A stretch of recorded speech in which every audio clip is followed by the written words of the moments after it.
Good morning and welcome to Iron Sharpens Iron. My name is Jeremy Nettles and I'm the evangelist for the River Ridge Church of Christ. It meets at 5600 Van Road over in Newburgh, Indiana. If you would like to get in touch with us, if you have comments or questions, if you'd like to sign up for a study, we'd be happy to arrange that for you. You could also sign up to receive our weekly bulletin. That's something that I write articles for, and we produce that and we mail it out to a pretty good number of people around this area. And you're welcome to add yourself to that list. You can also get in touch with us by phone. You can give me a call or send me a text message at 812-550-6234, and I'd be happy to talk with you and get back with you if that's something you're interested in. You can also send me an email at info@riverridgechurch.org. What I'd like to talk with you about this morning is a topic that has me pretty excited lately, and that's because I've been studying it a lot and thinking about it a lot. And I've come to a couple of realizations that I hadn't really before. And that has gotten me excited, and it's gotten me excited, therefore, to share it with other people. The topic is baptism. Let's get started in Genesis chapter 1. If you're familiar with the Bible, and you might be a little bit surprised that in talking about baptism that I'd go all the way back to Genesis chapter 1. But I hope that I can illustrate the point to you pretty quickly here in the first couple of verses. In the beginning, God created the heavens and the earth. The earth was without form and void, and darkness was over the face of the deep, and the Spirit of God was hovering over the face of the waters. So in this, you might call it primordial existence, before God has created all of the great things that He's going to make throughout the rest of this narrative in Genesis chapter 1, notice that water is already present.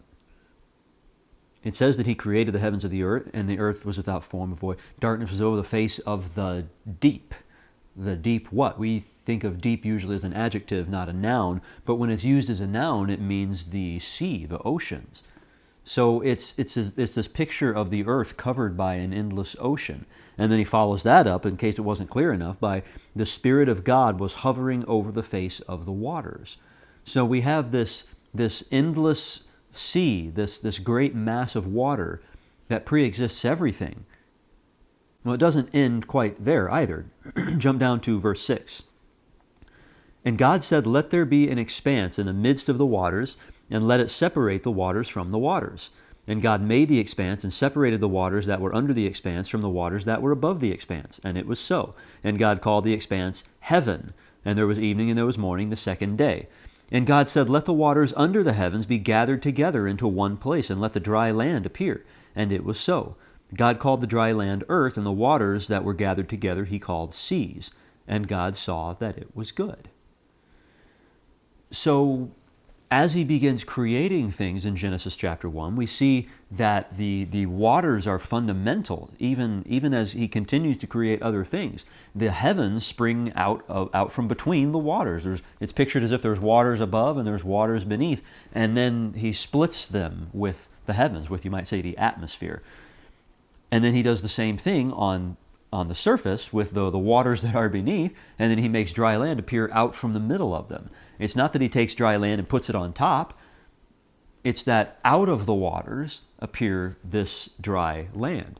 And so there's a picture of water surrounding man's habitation, if you want to look at it that way, and waters also going above, and there's been a picture of sort of waters beneath as well. Everything is surrounded by water from the get-go. If we move on into chapter 2, and God has created man by now, and remember where He puts the man. He puts the man in the garden that He calls Eden. And He goes on to describe the river that goes out from the garden, and it waters the garden, it splits into four, and it describes all these things that are nurtured and brought about as a result of these rivers that go out and water the surrounding area. We know how important water is to life, and especially how important it is and how obviously important it is to plant life. And the author of Genesis here is going out of his way to describe that. The way this river flows out of Eden, waters the ground, and it causes all this life to spring up, and all the things that attend that. There are things like wealth and prosperity and civilization that crop up as a result of or along these four rivers that are described in Genesis chapter 2. Well, the importance of water, especially in Genesis, does not end there with the creation. In Genesis chapter 6, let's start in verse 5. This is many generations after the creation. The Lord saw that the wickedness of man was great in the earth, and that every intention of the thoughts of his heart was only evil continually. And the Lord regretted that he had made man on the earth, and it grieved him to his heart. So the Lord said, I will blot out man whom I have created from the face of the land, man and animals and creeping things and the birds of the heavens, for I am sorry that I have made them. But Noah found favor in the eyes of the Lord. Let's jump down. He goes on to explain some more about Noah's family and that sort of thing, and we'll pick up in verse 13. And God said to Noah, I have determined to make an end of all flesh, for the earth is filled with violence through them. Behold, I will destroy them with the earth. Make yourself an ark of gopher wood. Make rooms in the ark and cover it inside and out with pitch. This is how you are to make it. The length of the ark, 300 cubits, its breadth 50 cubits, and its height 30 cubits. And he goes on to describe more about the ark. Verse 17, For behold, I will bring a flood of waters upon the earth to destroy all flesh in which is the breath of life under heaven. Everything that is on earth shall die. The initial creation was good, and yet, after man has rebelled, man continued to get worse and worse and to become more and more sinful and corrupt until the point where God says, I've had enough. I'm done with them, and I'm ready to wipe it clean. And he chooses to do so with that same fundamental substance, water, that was so important in the creation. It was so important to making life, and now he's using it to destroy life. I'm going to show you some pictures here of what a flood can do.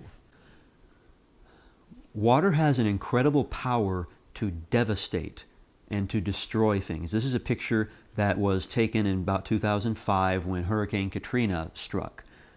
And for a lot of this picture, it just looks like there's some standing water, and it's not really all that bad. But look at what has happened to this house that's in the middle here. There's several houses that have just been destroyed. This wasn't fast-moving water. This was just a very, very slow progression, and yet the water has had this effect. Man went so far and worked so hard and spent so much time building these things, and water destroyed it. Here's another picture. This is from Nebraska early last year. The level of destruction and devastation, highways that took years and years for men to build were wiped out, and they had to be closed. Some of those stretches are still closed as they're still working on fixing them. What you're seeing here in this picture is a dam. It's a structure that was deliberately and specifically made by men to hold back vast quantities of water. And yet the water has breached it. It's overcome it. It's destroyed it. Here's another picture. This was taken all the way back in 1889. This was a flood in Jamestown. Look at the level of destruction of these houses. And the devastation that all of these floods have created is minor in comparison to the picture that we get in Genesis chapter 6 through 9. Water is very powerful. It has a great power to destroy. And yet, it also has the power to save. This is something that Peter talks about all the way on the other end of your Bible in 1 Peter chapter 3. 1 Peter chapter 3, let's read verses 20 and 21. We're picking up kind of in the middle of a sentence here. God's patience waited in the days of Noah while the ark was being prepared, in which a few, that is, 8 persons, were brought safely through water. Baptism, which corresponds to this, now saves you, not as a removal of dirt from the body, but as an appeal to God for a good conscience through the resurrection of Jesus Christ. So, along with the destruction came salvation. And when we think about the parallels between the flood and baptism that Peter is trying to draw out here, it might make us think about the flood as a baptism. And in a sense, the world was being baptized. The world was being immersed in water, and all of the filth, all of the moral ills were being removed and destroyed. And what was left at the end of that, what was saved through the water, was Noah. the one who was righteous, the one who was pleasing to God. So the filth was removed, and the good that remained was then given a chance to survive and to thrive. And after Noah and his family get off of their ark, after the flood has subsided, God establishes a new covenant with them. Let's look at another Old Testament baptism. Exodus chapter 14. So Moses stretched out his hand over the sea, and the sea returned to its normal course when the morning appeared. And as the Egyptians fled into it, the Lord threw the Egyptians into the midst of the sea. The waters returned and covered the chariots and the horsemen of all the host of Pharaoh that had followed them into the sea. Not one of them remained. But the people of Israel walked on dry ground through the sea, the waters being a wall to them on their right hand and on their left. So we see here the same elements that we saw back in creation, and especially that we saw in the flood, of being surrounded completely by water. Now we see the aspect of death that we saw with the flood, of destruction, and of helplessness as well. The people of Israel passed through the middle with waters as a wall on their right and their left. That's pretty terrifying. God could have let that go at any second, and they would have drowned as well. They were completely at God's mercy, and they had to deliberately walk into that position and pass through those waters. In so doing, they were saved from a mortal danger, and that salvation was brought about by God. It also brought about the destruction of the evil that was threatening to them. There's this massive evil force that wants to destroy them, and God uses the same method that He uses to save them to destroy that evil and to remove it and put it away. And after that, they have a new beginning. They're freed from slavery. They have left the land of bondage. They've left Egypt. And God gives them a fresh start, and He ratifies a new covenant with them, just as He did when Noah and his family came off of the ark. He ratified a new covenant with them too. Paul comes right out and says in 1 Corinthians 10 that this is a baptism. For I do not want you to be unaware, brothers, that our fathers were all under the cloud, and all passed through the sea, and all were baptized into Moses in the cloud and in the sea, and all ate the same spiritual food, and all drank the same spiritual drink. For they drank from the spiritual rock that followed them, and the rock was Christ. Nevertheless, with most of them God was not pleased, for they were overthrown in the wilderness. They passed through water. They had water surrounding them on every side. Paul even goes so far as to point out the cloud in which God led them was over them, and so it was as if there was water above and to each side. They were immersed in this water, and that ratified the new covenant that they had with God. And yet, he also makes this point about their baptism and how it did not make them immune going forward. Even though they were all baptized, even though they shared all of those things, and they shared the spiritual food and drink that he mentions in verses 3 and 4, with most of them God was not pleased, verse 5, and they were overthrown in the wilderness, because they eventually rebelled against God. And they decided that they weren't going to follow His statutes and His lead, and so He said, all right, I'm not going to bring you into the rest that I promised then. You're not going to cross over the Jordan into the promised land. And instead, He let them die in the wilderness and had their descendants, the next generation, cross over into the promised rest. So even though they were all baptized, their later sins damaged the relationship that they had with God to the point where He took away the reward that He had promised. God makes use of similar imagery using water in the law of Moses, which shortly after the flood He gave through Moses. In Leviticus chapter 8, what is happening here is that the priesthood under Aaron is being consecrated. And so God has given Moses instructions about the ceremonial aspects of how that is to go, how that is to happen. In Leviticus chapter 8, let's read verses 5 through 7. And Moses said to the congregation, "This is the thing that the Lord has commanded to be done." And Moses brought Aaron and his sons and washed them with water. And he put the coat on him and tied the sash around his waist and clothed him with the robe and put the ephod on him and tied the skillfully woven band of the ephod around him, binding it to him with the band. And he goes on to describe more and more about the ceremonial aspects of this consecration. But the one that I want to focus on is that he was washed with water as a part of this consecration. Before he could enter into his priestly duties, Aaron and his sons as well, the entire priesthood, Moses washed them with water. There's another example, so that one's tied specifically to the priesthood, but it's not only with the priests that this shows up. In Numbers chapter 19, let's read verses 6 through 8. This is, again, just one of many examples. This particular one has to do with the way that some of the priests are to be purified after their participation in certain sacrifices. Let's read verses 6 through 8. And the priest shall take cedar wood and hyssop and scarlet yarn and throw them into the fire, burning the heifer. Then the priest shall wash his clothes and bathe his body in water, and afterward he may come into the camp. But the priest shall be unclean until evening. The one who burns the heifer shall wash his clothes in water and bathe his body in water, and shall be unclean until evening. In many of these cases where they are involved in, especially because they're involved in these sacrifices, they're touching the dead bodies of these animals, and that's one of the ways that uncleanness is imputed. And so in order to remove that uncleanness, they are supposed to, among other things, wash their bodies with water to become ceremonially clean.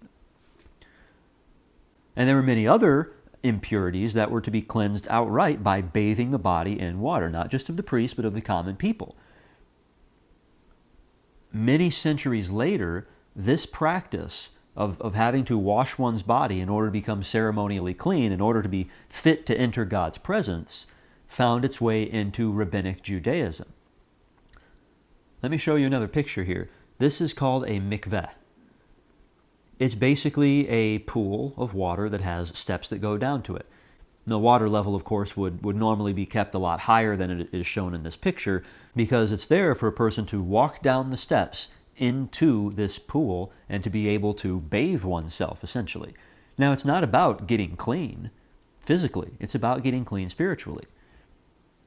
Many of these have been found throughout the land of Israel, most of them just within the last 50 years, dating to the Second Temple period, which is essentially the first few centuries before Christ and up to about 70 A.D. when the temple was destroyed. There are a whole lot of these, and it's the logical conclusion of the principles that were outlined in the law of Moses. In order to enter God's presence, you must be cleansed of all impurities. And so if you're about to go to the temple, or if you're about to even just worship at the synagogue, in a manner of speaking, you're getting closer to God, you're entering His presence, and so they started to build these little pools so that a person could walk into it, bathe his body, so to speak, and then turn around and walk back out, and then enter into God's presence, assured that any impurity that there might be, whether I know about it or not, I've gotten rid of it. And now I can go and commune with God. Many of these have been found near the synagogue complex of various little towns and cities throughout Israel, and there are a handful of pools in and around Jerusalem itself that go by the names Bethesda and Siloam, for instance, that served a similar purpose. That's not their only purpose, but that was one of the purposes for which they were used, to cleanse oneself of an impurity before entering the temple and entering God's presence. That's how prevalent this idea was during the period of rabbinic Judaism, and that is when John the Baptist and later Jesus came onto the scene. This brings us to think about baptism itself.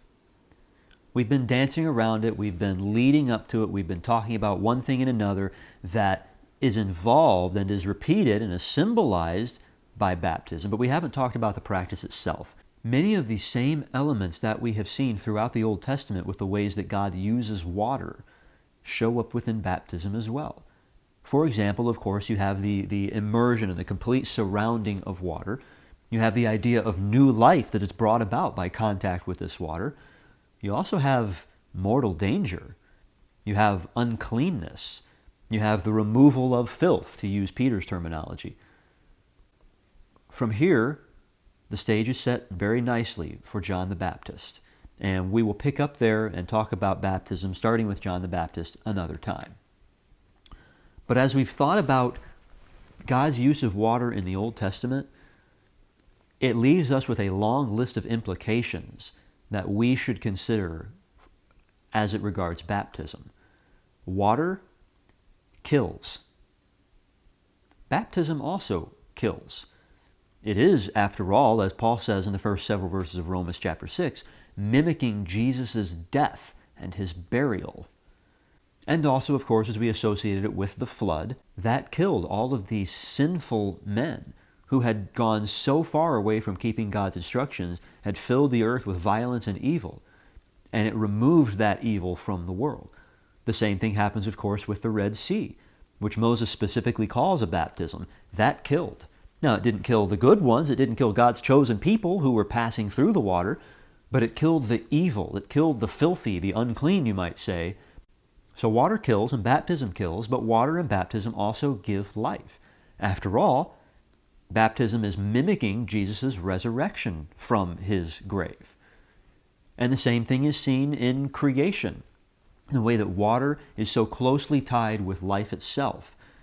We see it in the Garden of Eden, the way that water proliferates life throughout the world. And we see it in the flood, that after water destroys life, it also, in a manner of speaking, creates new life, because it brought Noah and his family safely through, and it gave them a new beginning. Water is from God in every sense. Obviously, we credit God with creating this entire universe, and so water is a big part of that. In the Garden of Eden, which he had planted, he had put that together, and he installed that river there to water the garden and the surrounding area. The flood was brought about by God as well. God's the one who sent that water, not only to kill, but also to create this new life. God is the one who was behind Israel passing through the Red Sea. It was obviously his power that separated the waters for the children of Israel to go through on dry land. The law of Moses was obviously from God. And so all of these rites of cleansing and purification came from God. And baptism is from God as well. It's not something that just seemed good to some men at one time or another. It's something that God designed and instituted. And it cleanses, just like the flood cleansed the earth. Just like the Red Sea, in a manner of speaking, cleansed the children of Israel because it removed that evil from them. Just like water in the law cleanses so many things and so many people that need to be ceremonially purified. It's obvious in a physical way how water is a big part of cleansing things, and there's a spiritual analogy for how water is used in purifying in the spiritual realm. And finally, water and baptism inaugurates a new covenant. We saw that after the flood, we saw that after the Red Sea, and we see that after a baptism. Baptism is also an encounter with death and an acting out of complete submission. Think about the position that it puts a person in. It's rather uncomfortable to be dunked under the water, and it's also slightly risky. We don't usually think about that, and I think that's probably normal because it's very, very rare. But on that very rare occasion, and it's usually when somebody did something dumb, physical deaths actually occur during baptism. Now, it's generally not because somebody is trying to make that happen, but it's because this encounter with a body of water is somewhat dangerous, and it could kill you. There's a reason for that. It is a slightly dangerous undertaking. And so, as we go through it, it's a statement of surrender to God's mercy and God's power and God's will, that I'm willing to encounter death like that and to face it and to say, if I die, I die, but this is what God has told me to do. It's a great statement of trust that you will come back to life, in a manner of speaking, and it is acting out that trust in God. And then, of course, rising from that grave will bring about a sense of physical relief, and it should bring about a spiritual sense of relief as well. And the second chance that goes along with it, with God's favor, that I have passed through death and been given this new life. There's obviously no spiritual power in the water. It's not the water that is bringing about this spiritual cleansing. It's God's will and His Word. But the physical water is an incredibly vivid dramatization of what is happening spiritually. And that's why Peter brought that up in 1 Peter 3, how the flood is symbolic of baptism, and baptism is symbolic of the flood. These two are tied together, and one corresponds to the other. And they bring about salvation in the midst of death and destruction. And the passing through water is what brings about a renewal and a new covenant with God. Now, of course, we are often very impudent We often like to think that we are more developed, that we have grown beyond the sort of silly play acting that these silly people in the Bible had to put up with. We often think that we can do without this sort of dramatization and still go through the spiritual process that it is dramatizing. If that's the way we're thinking, then we're wrong. You're not smarter or more sophisticated than Moses or the children of Israel or the Levites or the rabbinic Jews. You might be more arrogant, and you have taken advantage, I'm sure, of standing on the shoulders of them and of the countless generations in between them and us, but you're not smarter than they are, and neither am I. God gave this idea to them because it mattered. They took it seriously and they enacted it, and it carried a very deep meaning to them. It's one thing to have a mental understanding of something like baptism and what's behind it. It's something else entirely to actually go through it. We should take baptism very seriously. And if we're not willing to go through something that is so simple, what does that say about our hearts? I'd like to wrap up with a summary of the story of Naaman. Naaman was a Syrian general, and he had a disease of the skin that is called leprosy.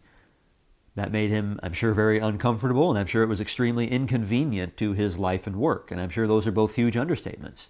Well, he wanted to be cured of this ailment, and he was sent to God's prophet Elisha. And Elisha told him, wash yourself 7 times in the Jordan River. Well, Naaman, of course, scoffed at that, and he said, wash in the Jordan River?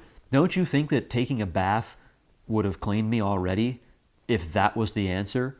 And don't you think that I could find better water than that back home in Syria?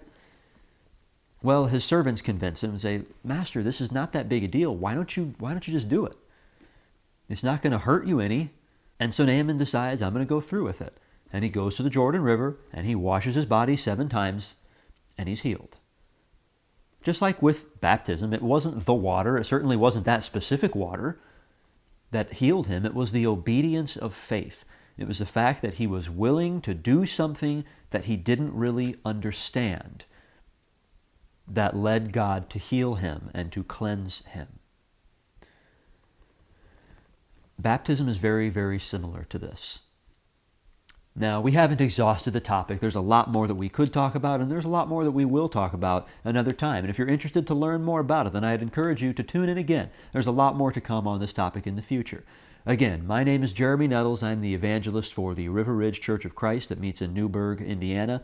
If you have comments or questions, if you would like to set up a study with me, if you'd like to sign up to receive our bulletin, you can get in touch with me at 812-550-6234 or at info@riverridgechurch.org.